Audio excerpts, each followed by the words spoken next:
Hey, welcome everybody to Spirituality Adventures. We're glad you're tuning into this episode. We are a viewer and listener supported podcast, so we really appreciate you listening, watching on YouTube. We really encourage you to subscribe to whatever platform you're using. If you're on YouTube, hit that subscribe button, or if you're on Apple or however you listen to a podcast, be sure and subscribe. We greatly appreciate it. Also, make comments if you like it and share it if you like it. We really need people to make comments and share the episodes that you like.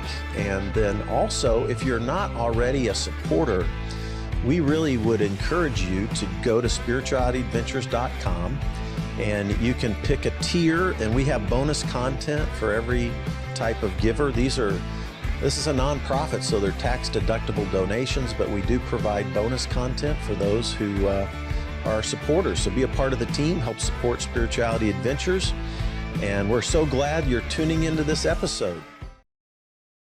Hey, thanks everybody for tuning into this episode of Spirituality Adventures. I am so thrilled to have Paul Young, William P. Young, the author of The Shack. Go by Paul. Yeah.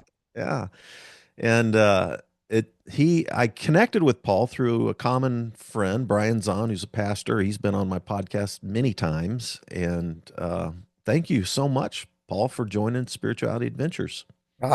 Honored to be here. My whole life from the moment of conception has been leading up to this conversation. I'm serious. I mean, think about it. That's how it works, isn't it? Yeah. Every moment. It's all about what is ever in front of you. Yes. That's the real world for us. This moment is the real world for us. Mm-hmm. Yeah. There's a line from an old rock song. I can't remember. Life is what happens when we're planning for something else. Yeah. And I don't remember who sang it, but I don't either, but it's an old classic rock song. And, I did a couple of year training in mindful meditation. And so the present moment is very much a part of that meditation experience for me. And I do contemplative prayer as well. But I think it's the only time you're actually alive. It's when we're present with it. It's in front of us right now. Yeah. Future tripping, you're just imagining things that don't exist. And usually anything that pushes you out of the present tense, it usually has a smell of death to it. Because in the presence is fullness of life, right? In the presence is fullness of joy. Take no thought for tomorrow. It's got enough issues of its own. I mean, you have no capacity to deal with stuff that doesn't exist. Yeah. God doesn't give you grace today for things that don't exist. Most of my future tripping is fake news anyway, so Well, it doesn't exist, and fear will drive you out of the present, and you'll end up in some imagination in which God does not exist. You're alone and only dealing with your own resources to try to solve stuff that doesn't exist. Yeah. And it's death. There's a reason that God talks so much about abiding and in the presence, and encourage one another as long as it's about today, because this is the real world. This is where God actually lives with you, in you. And excellent. Yeah. I love it. So this might be a weird way to start this, but I want you to give a little bit of just short intro to why you wrote The Shack and how it wasn't even originally intended. You weren't even thinking it was going to be published, but the little bit of the backstory. The reason why I say this is, it was funny. I have the Spirituality Adventures is a nonprofit, so I have a board of directors, and we had a retreat a week and a half ago. And I'll say this, when I was in Ireland for the first time, I had my hair cut like Bono's, not intentionally, and I broke my regular glasses, and I had to put my cycling glasses on so they look like Bono's. And every day people thought I looked like Bono and wanted their picture taken with me. And I was there for 2 weeks, and it was so much fun. But the last day I was there, I was in a pub, and the owner was talking to the young waitress, and he says, "Hey, you can have a date with Bono." And he was talking about me, and she looks at him, she goes, "Who's Bono?" Oh, this is in Ireland, Yeah. We all cracked up because I was with two of my sisters were with me. And anyway, so I was with my board meeting, and I was telling them, I said, "Hey, I'm going to get to interview Paul Young, and who wrote The Shack." Yeah. And somebody goes, "What's The Shack?" And I'm like, okay. That's so cool. I love that. Anyway, but there's a whole nother generation. Yeah. So there's people who haven't read the book or seen the movie or know Yeah, who it's you been are. 20 years. Yeah. So give us just your brief, like how, because this book, by the way, if you're hearing this for the first time, you don't know The Shack. How many copies has this book sold? And then it came out as a movie in Yeah, 2017. little over 25 million, I think. We 25 think it could million. be, that's not counting all the bootleg Chinese Yeah. Right. versions. Yeah. Yeah. Yeah. Okay, so a Yeah. little overview. Yeah. Canadian born, missionary kid, modern evangelical Western holiness type of background, believing in hell and the imminent return of Jesus, the the view of the book of Revelation as fortune telling, about how it's all going to come, that kind of stuff, literal hell, eternal conscious torment, hell, all of that kind of stuff. That was my background. At a year old, my parents and I'm the firstborn of four kids, but I was 10 months old when we packed up, moved to the highlands of, at that time, Netherlands, New Guinea, now called West Papua. And that's where I spent the first 10 years of my life. Was sent to boarding school at 6. Experienced incredible, beautiful, wondrous things in a dark skinned world, where I thought I didn't know that I was white until I was sent to boarding school, which was that was a shocker. And but I experienced sexual abuse both outside of boarding school and inside of boarding school.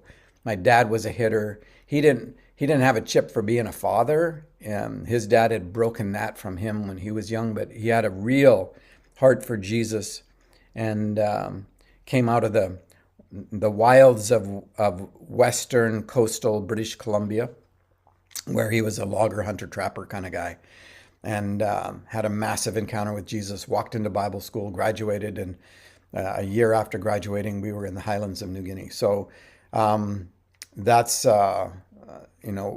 my background, total mess by the time we came back to Canada, porn addict by the time I'm 12 years old.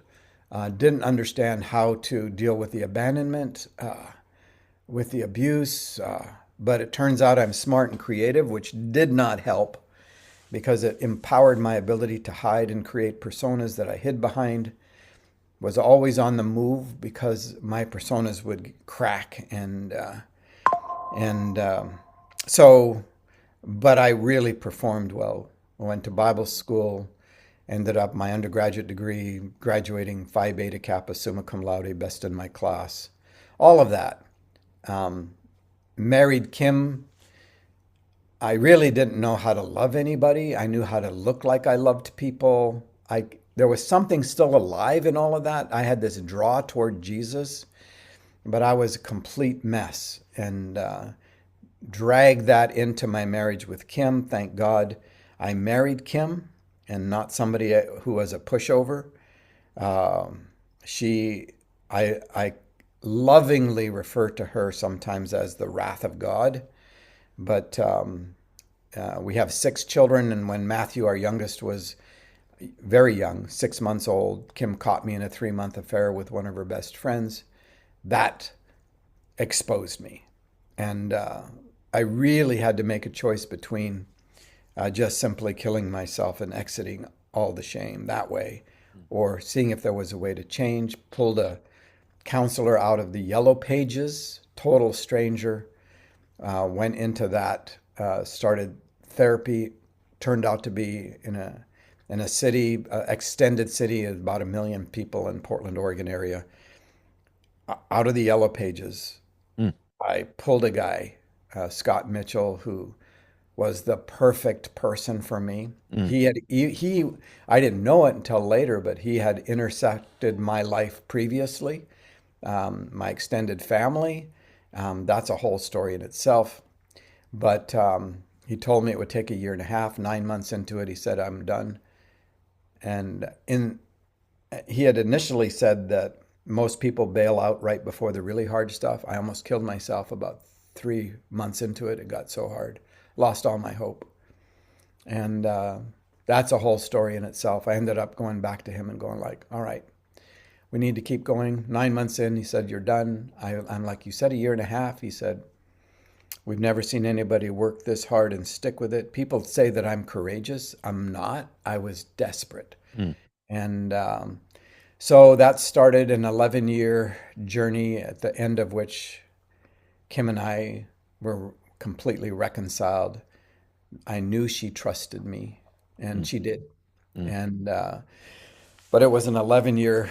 The early couple of years were absolutely hellish, Mm. and but lots of change, deconstructed, if you want to use that language. Some of us need an art restoration person. I needed a bulldozer and a wrecking ball, and I basically, other than the through line of the presence of Jesus, Mm. everything else got absolutely shattered, Mm. and I had to start and see if and find out what was actually real, and what would influence and change my life, so that I could begin to live what I saw was true. Mm. I just couldn't make that connection. I could see things that were true, and I could actually speak them and talk about them. I couldn't integrate it. There was that big gap between seeing beauty and living beauty. Mm. And that took a long time. A lot of it happened in those 11 years. On the 12th year, on the year I turned 50, Okay.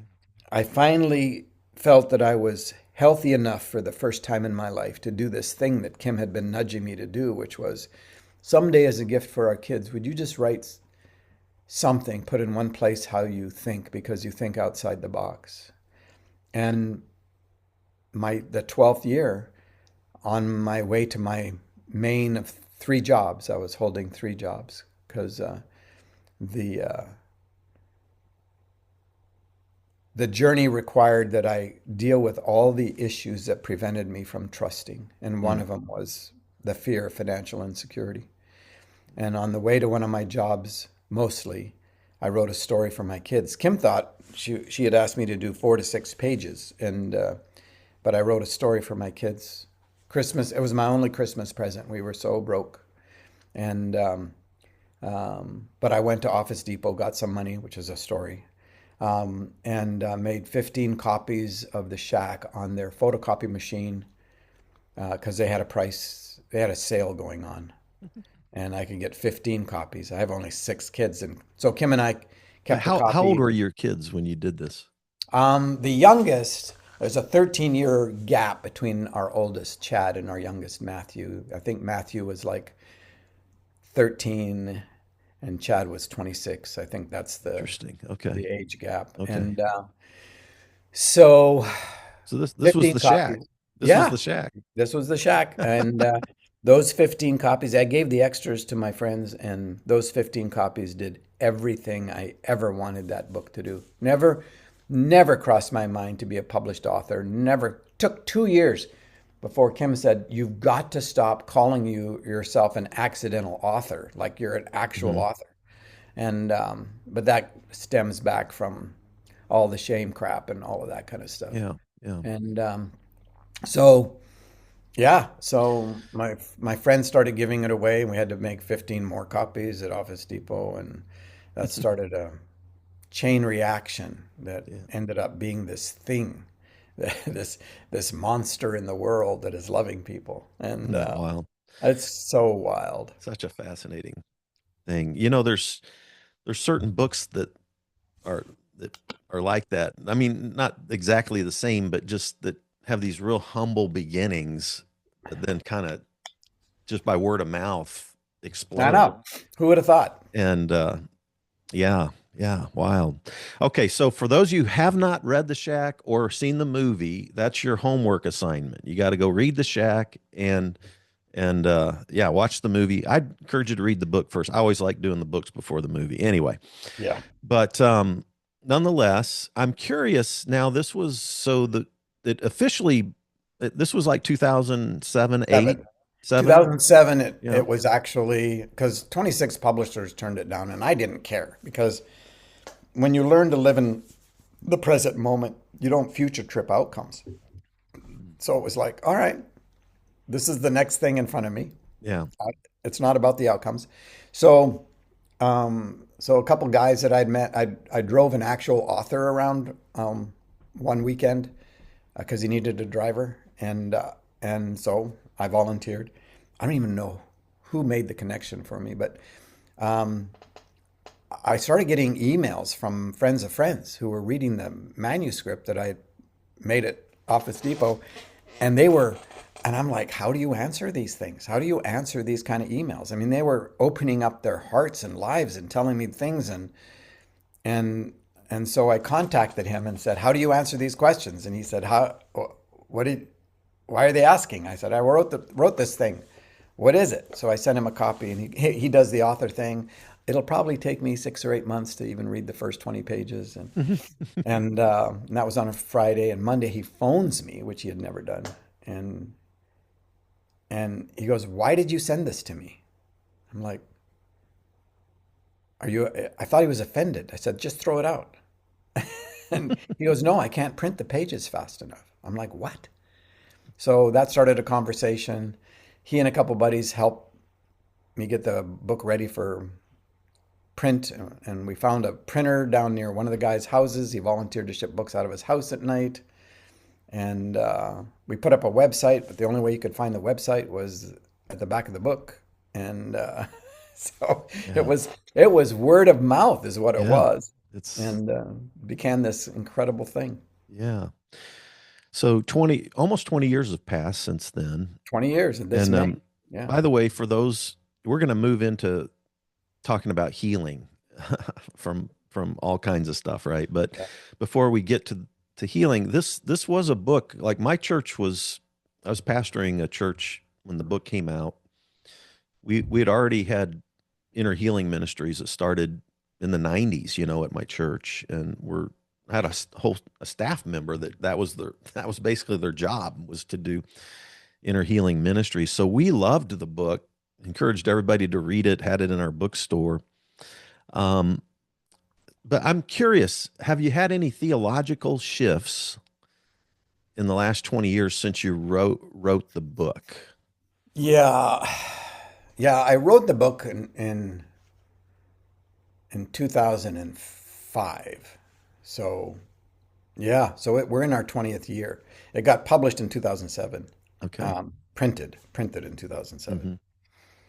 Hmm. I wrote it because I wrote it as a gift for my kids because I was trying to save them 30 years worth of work, or 40 years or whatever.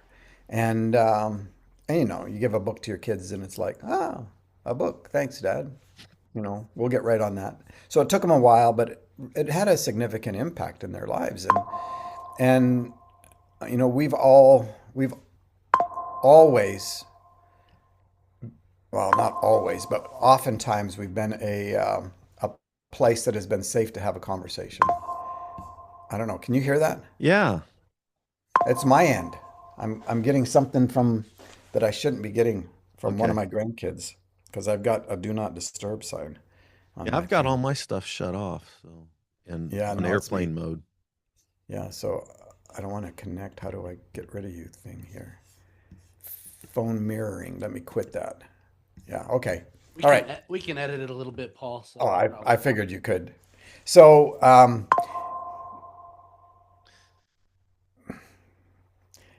I cast you out in the name of Jesus. So, okay. Have I changed any theological? I tell you, so much has deepened. Um, but I haven't changed a lot. By the Okay. time I got there, everything was pretty much in place. Before I wrote the book, even identity and worth and value and significance and security, meaning, purpose, destiny, community, love, all of that stuff was in place. Mm. And the theology. Here's one of the things I got from my religious background. One of the gifts. They may not have been able to talk a lot about understanding the Trinity, but it was there. Mm. And when I started to put things together, the Trinity became absolutely front and center, which is because relationship. If relationship isn't in God, it's it's not that significant. Mm. And it's and but to have a relationship within God means God is by nature love, because you have to have another to love. And so early on, I met Baxter Kruger, who has written some absolutely amazing books. He also wrote The Shack Revisited, which is a book about our relationship and about looking at the shack from a deep theological point of view, from a PhD theologian.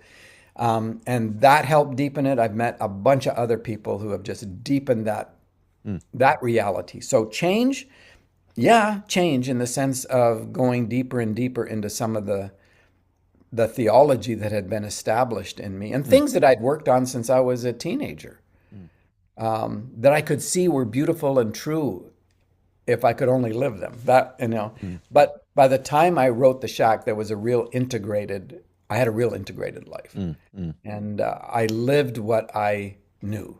Okay.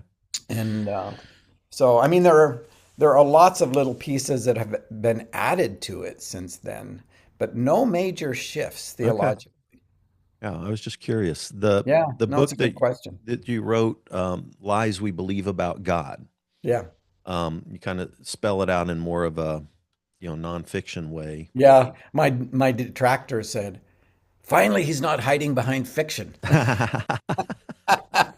But it's all story based, and Yeah. that little book has done, Lies has done its own thing, and it's Mm. been really, really But powerful in the world in its own right. at the nub of that book is, like I've been in AA now for 6.5 years, and it's been Hmm. so fascinating because about 50% of the people that come to AA are agnostic or atheist. And, that's why Bill Wilson's approach there, he has this moment where his friend tells him, well, why don't, he was so against this God of punishment and control and all this kind of stuff. And his friend was like, well, then why don't you come up with your own concept of God? And Yeah, that was kind of like a thing that opened him up to begin with God, right? yeah.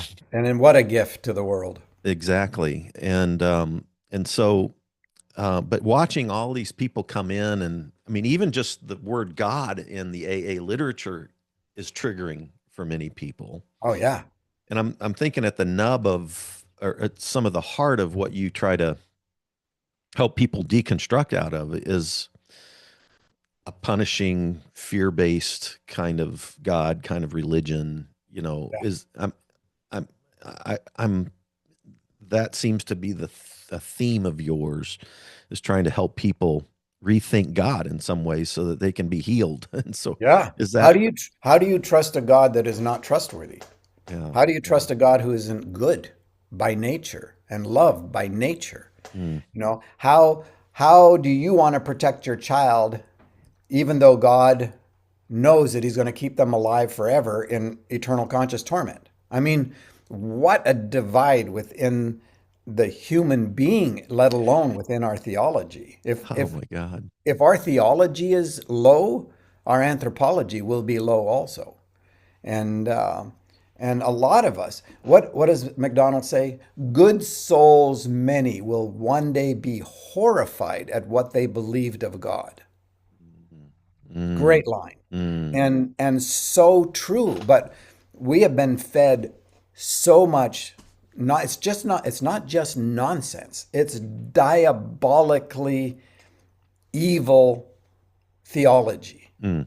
You know, the It makes, idea the idea that we can be separated from God, that we have the power to separate ourselves from God. mhm. That's absolutely horrific evil. And Yeah. it's one of the biggest lies that exists. That God is not good is another one. That's the accusation that Adam made from the very beginning.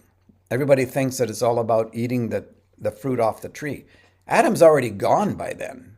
The first not good is that he be in his separation. And he has not separated himself actually from God. He's alienated himself. Mhm. And as a result, he says, the woman you gave me. That's an accusation about the goodness of God. And when we have a theology where we can make an accusation against the goodness of God for whatever reason, Mhm. we are now alienated. We have now turned our face away from God. And there's no way. There Mm. is no way you're going to trust a God that is not worthy of trusting. Yeah. And so that's a big deal. Yeah, and that's the number one thing I've noticed when people come into AA is, the God thing. They've had an idea of a punishing God who's, making a list, checking it twice, and going to Yeah. punish them. Who's under the law. Yeah, it's all rules, and they know they can't live up to the rules, so they're done with God, and they're, yeah, it's, What hope is there for us who have been damaged? mm-hmm, You know, mm-hmm, it's, maybe you're so high and mighty and are good at performing up to the whatever the law requires, but I'm not. And any of us who've been harmed, we don't have it. mm-hmm, We don't have it. And we get exhausted at some point and it's like, sorry, mm-hmm. and we've been told, well, inside of you is a good dog and a bad dog, and it's got who are you going to feed today? You're going to feed the good dog, you're going to feed the bad dog, and you feed the good dog by doing all the right things like tithing and reading your scriptures and going to services, and you the bad dog is whatever the rules are in your particular denomination. For me, it was, going to a movie or dancing or, whatever. And it's like, go ahead and the Holy Spirit will help you defeat the bad dog. Well, it seems the Holy Spirit's not very good at it, and never around when you need the Holy Spirit. So, I mean, and you can't win that war. You just cannot. You're a divided person at the very core of your being, and and you end up believing you're the bad dog. We've been told about original sin and that we have a sin nature, and we even have translations of the New Testament that use that language, even though it's not in the original languages. And and we're told that we're totally depraved, and someone like Calvin comes on the scene, or Luther, and Luther is like, well, we're snow-covered dung. We're just pieces of shit, Yeah, yeah, yeah, and so we develop a piece of shit theology, yeah. and it's like, how in the world, when we hear God say, "Be holy like I'm holy," like, well, that's not going to happen, and then death becomes our way of salvation. Yeah, yeah. You know, it's Oh, impossible. yes. Yeah, I had pretty good theology, pastor in a mega church. It was growing, um, we had inner healing ministry, all this kind of stuff, but I was in an unhealthy marriage, and I was going to counseling, but um, I was an insomniac and ended up dealing with that in my mid 50s, and ended up Mm. getting addicted to Xanax and alcohol for sleep for Yeah, a couple of years. And it's such a long story, but anyway, I ended up being unfaithful to my wife, mm. and I'm not sorry. it was somebody totally outside the church, totally out, and I hid it, and then I finally got so bad in my addiction that I told my board I needed to detox off of Xanax and alcohol, and then went off to rehab, and I was the first. My wife was the first one to find out about about the affair, but then she told a board member, and unfortunately, one of my board members wanted my job and took it to the press like almost instantly. So like Sure. three weeks after I'd confessed my adultery to my wife in private, I was on the front page of the Kansas City Star with my picture above Trump's, and I was an alcoholic, an addict, and an adulterer, and that went around the world in 24 hours. Yeah. And What a gift. that was at the end of 2018. I spent 120 days in rehab, and then came out of rehab. And she filed for divorce while I was in rehab, so I had to hire a lawyer, sell my house, lose my career, lose my money, lose.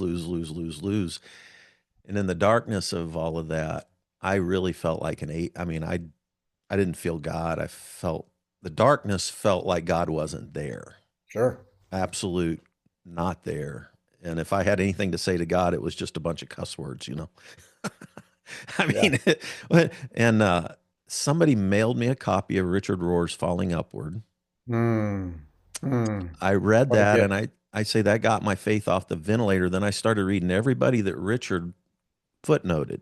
Yeah. And one of them was Matthew Fox's book, Original Blessing. Mm. I don't know if you've read that or not, but that Pieces, that quotes. that got me into that got me off the total depravity thing pretty Yeah. strongly. Even though I wasn't I wasn't one of these. I was never a hellfire damnation. If there was a hell, I didn't want anybody to go there. That kind of thing. Yeah. But but I I just started reading all of that, and then I got into therapy and got into AA, and all of Yeah. this, Yeah. and that's 6.5 years ago. The the worst, darkest time in my life, and now I'm pastoring again. I wasn't even sure I believed in God anymore, and I wasn't sure I was a Christian anymore.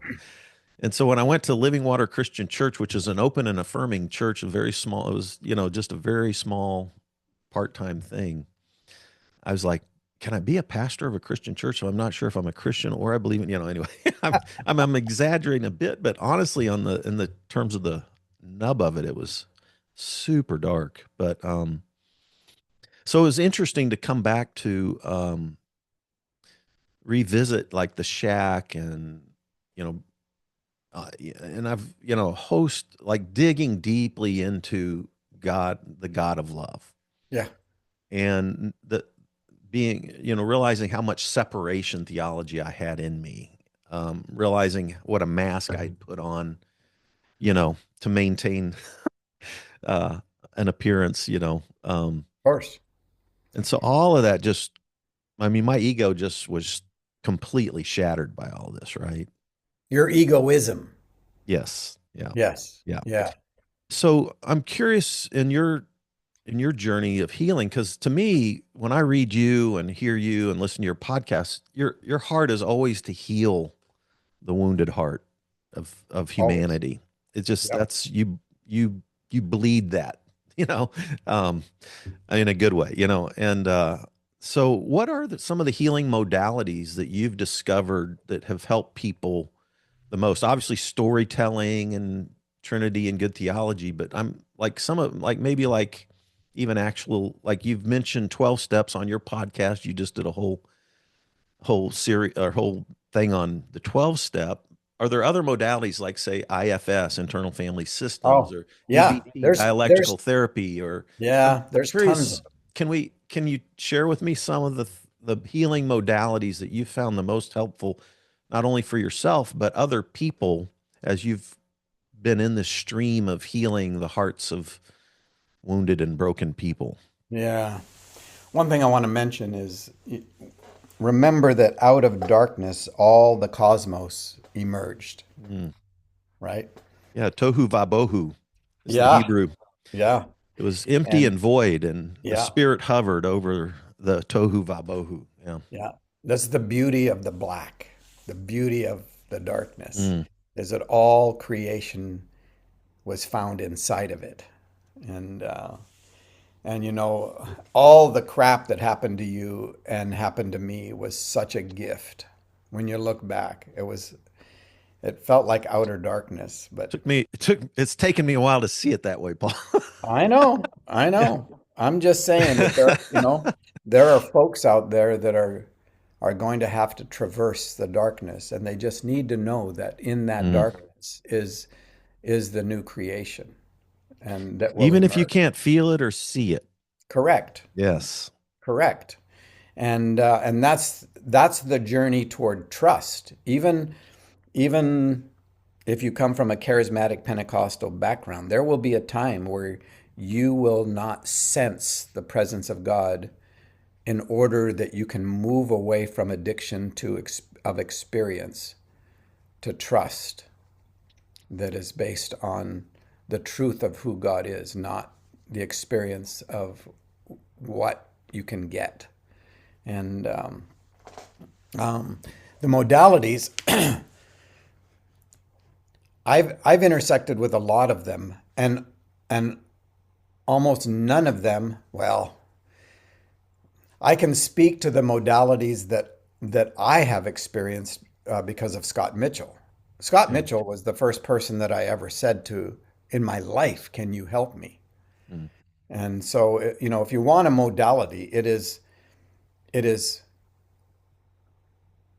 taking the risk of trusting someone other than yourself, Mm. right? And Mm. uh, and I'm amazed at the creativity of God within the humanity of who we are to bring forth all of these different modalities, like as if it's all different animals, right? And because of the uniqueness of who you are, the Holy Spirit will weave you through whatever modalities will work for you. And that can be internal family systems, and it can be um, uh, DBT was good for me too. Dialectical behavioral therapy. Yeah. yeah, yeah, yeah, which I know nothing about. And and I don't know a lot about a lot of them out there. I just know and run into people all the time who will start telling me about something that had a huge impact on them. Hmm. And I'm like, yay, Holy Spirit, you Hmm. know? And it's even like the Enneagram or some of these ways of understanding personality and identity and things like that are really powerful in the lives of so many people. And that's not the path that I went. I went the path of sitting down and writing genograms, which is looking at my family tree from both sides of the coin, my mom's side, my dad's side, beginning to I wrote and wrote and wrote all about my history in order to get it from the inside out, in order Mm. to be able to look at it. Um, I did a lot of things with Scott that are pieces and bits of pieces that were part of who he was. And he sort of violated the therapeutic model in the sense that he became my friend Mm. and and didn't maintain that distance. And part of it was because he had already intersected my family Mm. um, without me knowing it. And uh, so I mean, I could talk about the modalities that I have encountered that have been helpful in the lives of my friends, Mm. like 12 step. Hmm. Yeah, that's one for me Oh, for sure. Yeah. huge. I've never been to a 12 step meeting, but I've friends who live inside that world, Yeah. and I've watched it save the lives of countless people that I Mm. know. And so, you know, the simplicity of being in a situation where you're not judged, that is community. Yeah. Yeah. Yeah, Yeah. that. When I was in my darkest place and didn't feel God and was actually, I mean, literally wrestling with whether I even believed in God anymore, which is crazy. I got saved at 16 radically, Jesus vineyard, Yeah, church planter, planted churches all over the world kind of thing. And so, but in the darkest place, I knew I needed help and I knew I needed some community and I'd lost a lot of that stuff. So I went to my closest AA hall, which ended up being more than half the people went to my church and they were so happy to see me. So I never had any anonymity and it was kind of embarrassing, but what a gift. I had determined that I was going to go do the night. We call it 90 and 90. I was going to do 90 meetings in 90 days because I didn't have a Yep, job anymore, yep, and I ended up going to probably 180 meetings, but where the only place I felt the spirit, okay, was sitting in these circles. Uh, and it could have been black, straight, male, female, I mean, black, white, straight, gay, male, female, rich, poor, you name it. yep, But sit in a circle where people just go around the circle and just get real and vulnerable, rigorously honest, as we call it in yep, AA. yep, And in that circle of vulnerability, is where I felt the spirit move. yeah, I walked out of so many of those meetings weeping. The first night meeting I went to, the dude didn't know me who was leading the meeting. He's a friend of mine now. And there's a Fred story in the big book, and about 60% of it applied to me. And I'm Fred. yeah, And so vulnerability, humility, and honesty have become kind of my three core values that I've really, really, really tried to hang on to, and I continue I'm still a work in progress for sure. But that that was where I found the spirit again, was in those circles of vulnerability. You emphasize honesty a lot, and I do. you talk about not hiding, masks, all kinds of things. Yeah. How talk a little bit about your journey into Yeah. vulnerability. Yeah. Looking back, one of the best things that I did, and and and Kim was absolutely adamant about, was that we would not make my adultery the new secret. You know, you had the gift of being exposed by the news media. Yeah, I wanted to kill myself, Paul. I get it. I can laugh now, but I wasn't laughing then. No, and Oh I my wasn't God. either. And the first person that I had to tell was Kim's dad, who lived with us for 17 years, Mm, and mm, mm, mm, and mm, and he did not respond like my dad. He did not beat the crap out of me. He just wept, and mm, I broke his heart. mhm, I've got defense survival mechanisms against the fist.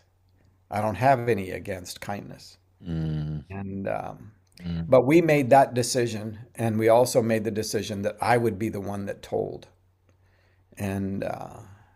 and that it would never become a new secret. And I had said to her the first 4-hour monologue by her, at the end of it, I said, if we're going to do this, I need to tell you every secret I have, because secrets have been killing me my whole life. And naively, she said, bring it on. And it took me the next few days, and it just destroyed her. And she said, I'll never believe another word that comes out of your mouth the rest of your life. oof, And I thought, okay. I believed her. I thought, all right. So then it became, I have this moment. I don't have enough energy to make it past this day. So I will live this moment, do the next right thing. Just do the next right thing. that, And that's an AA AA phrase. thing. Yeah. And I didn't, a lot of what my journey was, Yeah. I found in AA, Mm, and in the lives of my friends who've been a part of AA. And, um, and that was a hellish, as you know, that's a hellish journey. Um, and one of the understandings of what hell is living the consequences of your choices. yeah. Yeah. And the other one is being in the presence of a God who is a consuming fire. And Mm, that's love. Love is out to destroy everything in us that is not of love's kind. mhm. And and so, I mean, you experienced that in a very short period of time, um, and and I did too. Uh, Mm. and I that the whole thing about becoming an open book, um, that was so contrary to all the self-protective, self-promotion kind of crap that was a part of my survival skills. But being able to say right from the beginning, no more secrets. Mm. Um, I'm done. I'm done with those. Wow, Yeah. great choice. And part of that is, and I did not realize the impact of that simple choice in a world, a religious world where everybody was keeping secrets. There's a thing about incarnation that you don't believe it until you've seen it. You don't believe the nature of God until you see it in Jesus. That's why I think the early church called Matthew, Mark, Luke, and John the gospel. That's the gospel. It wasn't all the theology and all that. This is God living as fully human. That's the gospel. And and and I'm like, this is the reality of my history. This is this is where I've been. This is why. And suddenly the impact of that, unintended by me, was that eyes opened all over the place saying, that's possible? And it's like, yeah, it's possible. It costs. Mhm. It's what's the passage? I have this favorite passage. It's like, we are the aroma of Christ to God for those who are being saved and for those who are perishing. And at some points I'm perishing and some points I'm being saved, but it says for those who are being saved, it's an aroma from death to death. Mm. Mm. Dying to self, dying to addiction, dying to Mhm. hiding, dying to, covering your ass, dying to pride, dying, all of that. And for those who are perishing, it's an aroma from life to life, Mm. which I love. I love that. Mm. But man, it's it's I needed people in my life. I needed Scott. I had to, in order to even trust one person, I had to find a person that I could pay to trust, which Yeah. was my initial my Right. initial therapeutic, you know, Yeah. risky thing. And but from there it was like, all right, I'm going to be able, and it takes some growing wisdom not to just puke on people, Yeah, you know. I can do that. Yeah. And it's like, all right, Holy Spirit, teach me when the time is right. But when the time is right, Hmm. I'll be ready. Yeah. And and then it was like letting people in. I have a friend, Scott, a different Scott, and he's the first man in my life, partly because at that point my life was open. But he's the first man in my life who said, I don't care. I don't care whatever you do in your life, what mistakes you make. I don't care. I'm never leaving. Mm. Mm. And that's God with skin on. Yeah, for you sure. know. And we need God with skin on. We We're do. never designed to do this on our own. It cannot happen because if we're our own North Star, we'll find out that we just put one in the sky. and Yeah. and it's like, no, we can't do it. We are designed in the image of God who's never been alone. Never. And so we're designed as community-based people. That's partly why AA is so powerful. Yeah, I think You so. know? The I heard you one time make a comment about, we lie for to survive kind of idea, like and I was listening to like a It's a evolutionary. survival skill. Lying's a Exactly. survival skill. I was listening to an evolutionary biologist where every species learns to camouflage itself to some degree or another in order to survive Yeah. predators, right? Yeah. So there's almost like this hardwiring into the species of some a survival technique. Yeah. And so that was the first time I'd thought about secrets or lying as a survival technique, Mm. And then I got into Brene Brown's work on shame and her work on vulnerability as I also, I got into it before I got into AA, but then it meant a lot more to me after I had my big meltdown and everything. I And love I do too. And it's so counterintuitive, but I had a Buddhist therapist.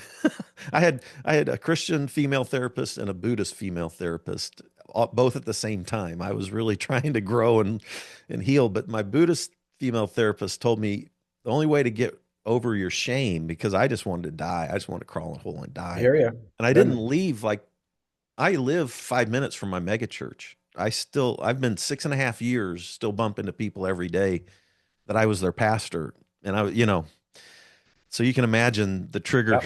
shame, and you feel like you've hurt thousands of people, and you live Yeah. around them, Yeah. and not just my own wife and family. I don't have kids, but my mom and dad and my three sisters and my 17 great nephews and nieces, all that kind of stuff. So, um, she told me you've just got to share your deepest shame with people who love you anyway. Mm. And I took that to heart. And of course, I was in AA, and I just kept being real at the So things great. that I was so wanted to hide. And it's so counterintuitive because you want to protect yourself. I was always ashamed of my sexual thoughts because I was taught from a little kid that like in the Southern Baptist purity culture, every sexual thought was a sin. Yeah. So the thing I would have never wanted to go public was the thing that went public and around the world, Yeah. and you're just like, I literally wanted to die. I'd Yeah. rather have died. And so, You did die. and still dying, but anyway, Yeah. but, It's from but life to life, death to death. I just plowed into that vulnerability stuff. And When you're desperate, what else are you going to do? yeah. And You know, thank I've, God for the people who loved me anyway. well, And that's true. that's the skin of, I literally, even though I'd preached God's love my whole life, I, when you're in that kind of shame and you see people love you, even when you open up the deepest, darkest things and they love you anyway, it's like, oh, maybe Yeah. there's a God that loves me. Yeah. That's, and if at the core of your being you think that you are totally depraved and have a sin nature, it's like when you have demeaning sexual fantasies, it's like, well, what do you expect? I mean, what do you expect? But then you start to find out, wait a minute, I'm made in the image and likeness of God. I'm pure of heart. I'm actually pure of heart. Now I've got a place to stand, right? That's not my identity. What I was told, having a sin nature, is not true. And when I begin to realize the truth of who I am, then the ways of who I am begin to match it. And that's called wholeness or holiness. Mm-hmm. But to your point about letting people in, I have a friend and Jamie Winship, which a lot of folks have run into. Yeah, I know. I've met Jamie. Yeah. Oh, Is Jesus in the Koran stuff? And yeah. yeah. Fantastic human being. Mm-hmm. A lot of identity work, identity Mm-hmm. exchange, him and Donna. And he tells this story about sitting in a circle of 45 CEOs and CFOs and CTOs. And he says, we're going to go around and we're going to answer one question. And that is, you have a minute to tell us who you are. First guy, I am the CFO of we did $2 billion in new successful, sales and all that kind of stuff. And Jamie said he divided the room instantly. Everybody else then was trying to, match him or compare him and have excuses why not, and went around for 45 minutes. And Jamie says, all right, 45 minutes has been a total waste of time. Egos, egos, egos, right? Yeah. He says, we're going to do it again. We're going to do it again, starting with the same person. And the question is, what is the greatest burden you're facing in your life right now?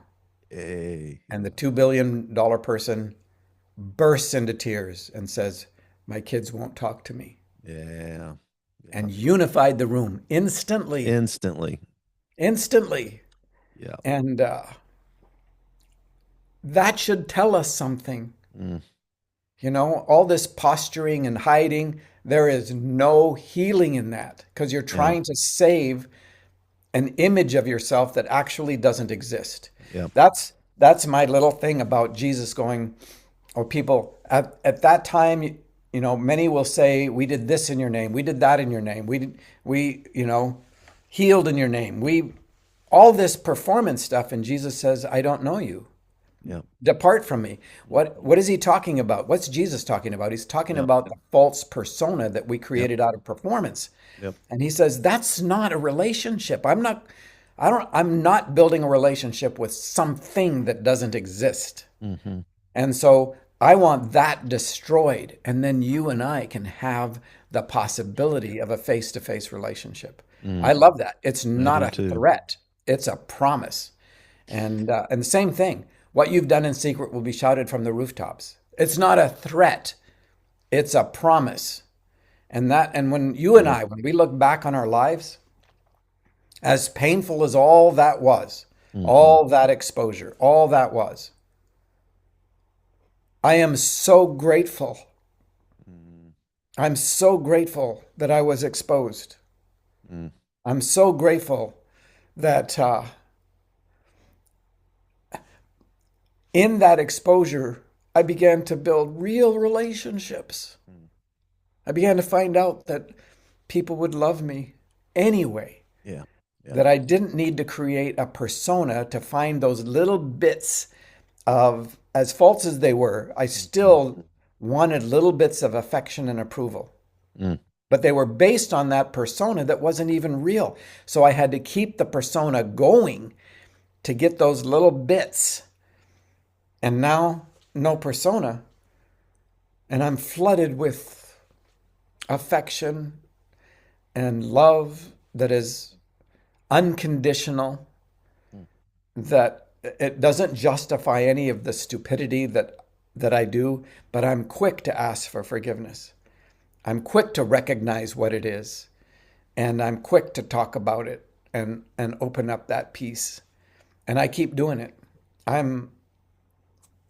I know that when I continue to say, look, here I am playing God again, trying to manage my grown kids' lives. And I'm doing it because I'm afraid. I'm afraid they're going to make a wrong choice and they're going to get harmed and hurt. So I want to butt in and manage their lives for their sake. And I'm doing it because I'm afraid. I'm doing it because I think that I know better. So I'm playing the Holy Spirit in their lives and not trusting the Holy Spirit in their lives. And I'm very quick to talk about it because that's the real world.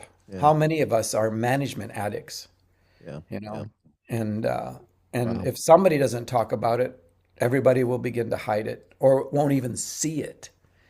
And so we'll all wait to die in order to get the abundant life. Yeah. What a waste. Yeah. I had the friend that mailed me the Richard Rohr book, he's still a big part of the National Prayer Breakfast guys. Yeah. And 4 years ago, he invited me to a men's retreat down in southern Missouri in the Arkansas. And he wanted me to share my meltdown with these guys, 100 very professional, successful business guys. And I Yeah. was like going, oh gosh, Stan, I'll do it, but you got to put me at the front, because if I share my story at the front of the retreat, it's going Yeah. to change the whole dynamics of the whole rest of the weekend. Absolutely. So they did. And I mean, the rest of the weekend, it was almost like a superpower, because the rest of the weekend, guys were hitting me up one-on-one and then just popping open all their deepest stuff because I had started, Absolutely. And so I've almost seen it now as it's like a new superpower, because like I screwed up so bad and I've been so honest about it that nobody feels like they need to hold anything back from me anymore. Yeah. And I mean, you so, become human. and I even had people tell me, like, that were members of my church, they weren't hurt by it. They were like glad about it. And they don't mean it mean spiritedly. I get They it. mean that I finally felt like I could relate to you, Fred. Absolutely. Even my So epilepsy does that. It takes interesting. me Yeah. off the pedestal. Yeah. And pedestals and notoriety and all that crap, they're unrighteous wealth. Mm. And Jesus says, I want the children of light to be more shrewd about unrighteous wealth than the children of the world. Because the children of the world will use unrighteous wealth for self-centered gain. Yeah. Yeah. And the children of light will use that unrighteous wealth for the sake of the kingdom in order to love others. And so it's not a superpower to be claimed as a new No, I part don't mean, of a persona or I don't mean it identity. that way. I don't, yeah. Yeah, But I'm just clarifying because yeah. I know your heart. Mhm. It is available to the Holy Spirit to open up the hearts of others because it's incarnational. Yeah. It's Yeah. it's real person stuff. And in a world where everybody's Mhm. hiding because they're afraid, Yeah. For it sure. is powerful. It is, and not because I need to be powerful. I don't need any of this stuff. Mm. But in the moment when I sense the Spirit asking me to share this stuff, Mm. I know it matters. Mm-hmm. And Yeah. and again, it's not for self-centered gain. We could make it, I mean, you can make a ministry out of, puking your life, and it becomes something that you create an identity around. That's not the point. Right. The point is that it becomes a way to love people out of their hiding Yes. Yes. when Yes. the Yes. Spirit says now. Mm. Because I don't know, Hmm. when I stand in front of a group of people, I don't know if I'm going to go down that road. I Hmm. have no idea. I don't plan what I'm going to talk about. And that's for that reason. I don't know who's there. And I was Yeah. I was at a mega church and I was speaking, and they said I was speaking 4 times, and it's one of those places that they sent me an email and said, we need a verse to put up on the screen at 1 minute and 27 seconds. And I said, well, pick one. And they go, you want us to pick it? And I said, yeah, you got a whole Bible full of them. Just pick one. It'll work. Whatever you pick will work. So I spoke the first time. They came afterwards and said, that was really amazing. That was really amazing. After the second time, they came up and said, that was really amazing, but it was 100% different than the first one.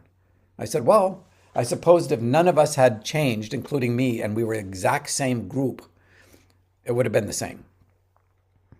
And so 4 services, 4 different things. Interesting. And a year, 2 years later, a year and a half later, one of the pastors from that church, we ran into each other, and he said, I got to thank you for something. And I'm like, what? He said, when you came and you did 4 different things?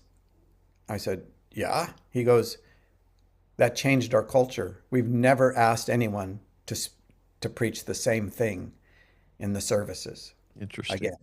Interesting. And I'm like, that is so cool.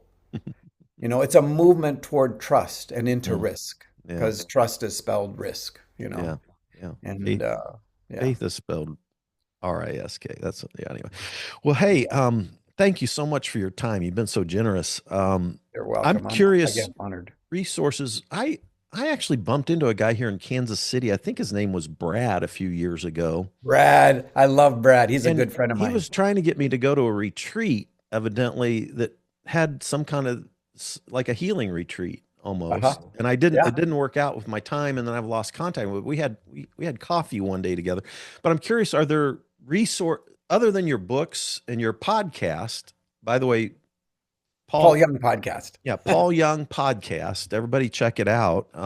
It's a no purpose podcast. Just so you know, it has no theme. It has no sponsors. It's just whatever. And it's yeah, but like it's 15 to 20 minutes twice a week. yeah, but Yeah. it's good. Thank I loved the whole story you told about meeting Brad Jerzak on the set of the movie, and oh, that was Yeah. powerful. Yeah. Anyway, so yeah, definitely check out his podcast because it's great healing stuff in there. And what else is there? Are there retreats or something that you sponsor or that you Yeah, just we're advocate for? Or sure. I'm curious. I We're do a going to bunch of wrap up stuff. here, but just if you have Yeah. a If reference you or look two. on the Paul Young podcast, we're posting an itinerary of stuff that I'm doing in different places. So that's one of the things. We've got major projects that we're working on at the same time. But if you want, you can go to I think it's wmpaulyoung.com. I think that's my main website. Okay. See how I good I am found at that this? one. Okay, and on there, we're going to try to post stuff too. But if you want some great resources, look up some of the things that Dr. Baxter Kruger does. Some of his books. Look up Bradley Jerzak's stuff. Brian Zahn Yeah. is Yeah. I mean, there is people that are working this stuff so Yeah. beautifully. And I have things posted on the website, WM Paul Young website, that is just for people to connect to. There is so much going on inside of relational Trinitarian theology, and there's no denominational. Right. Let's build something new. This is to remove the things that inhibit you from loving well. That's my desire. And that's the desire of a lot of people that are part of this. So yeah, I mean, dig around. I've got a bazillion things out there.